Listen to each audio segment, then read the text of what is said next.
Yes, and you know, in Bungoma, we have the only chopi in the world. Eh? Yeah, Bungoma have the only chopi. Sasa. Thank you very much. Oh God, but chopi. This has now woken up the people, their rivals in EMBU. Have you ever heard of Walking Dead? The real Walking Dead, okay. Not the series. Because I was about to say the series and I don't like it. I try to watch it, I quit. Hey, let me tell you. No, me, I love the series, but it is too scary.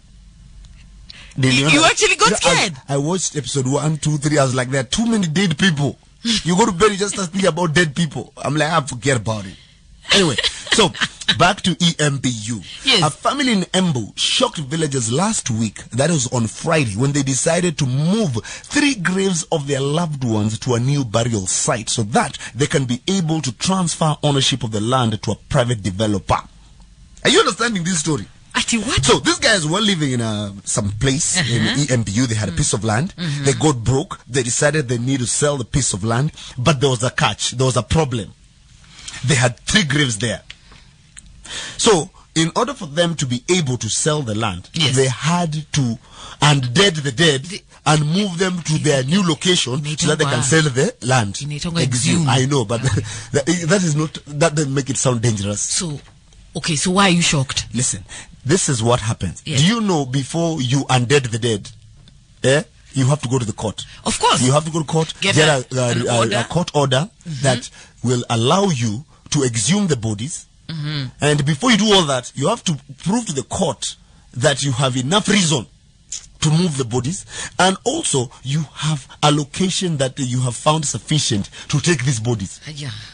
So imagine that family had to do that, and the 3 dead bodies were moved to their new home. Yes. And the new, and you know, the fact that they undead the dead, they exhumed the bodies. The family was forced to perform burial rituals all over again. Listen, Shaffie, from scratch. Listen, Shaffie, are you going to leave your home and leave your people, your dead people behind? You can't leave them behind. For other strangers to live on top of. Well, first things first, Yeah. People in EMBU were shocked to death that, people can actually move with the dead.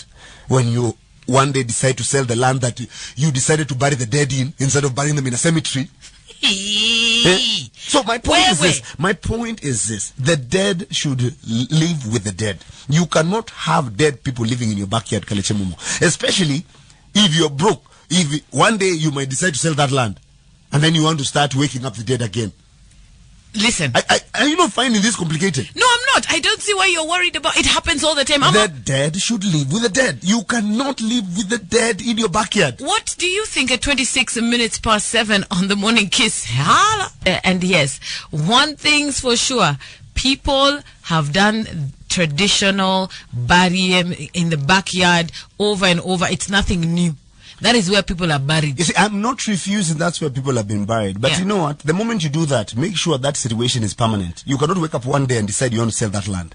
You cannot have all your family members buried in your backyard and you become broke and decide we want to sell the land. And then that's when it hits you, oh damn, now we have to move. Not only are we moving all our belongings, but also our dead. Even our dead, they belong to us. So to avoid all these complications, all I'm saying is that why don't we just all be forced by the law to bury in cemeteries, public places where the dead mingle with the dead?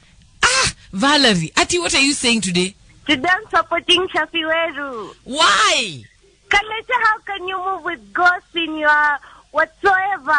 Let them be in the cemetery. Thank you very much. Burying the dead in your backyard is not advisable. Bury the dead where the dead are supposed to be buried, in a public cemetery.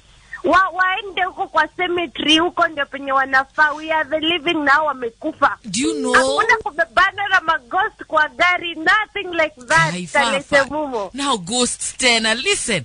People who are buried in public places like cemeteries are people who have no home, or they were mad, or they killed themselves. But otherwise you're buried at home, in your parents' compound, in your husband's compound. No. They'll be buried in the cemetery or cremated. Nothing like that. Thank you very much. Thank you. You move alone. Yani, she's now talking about ghosts even. What?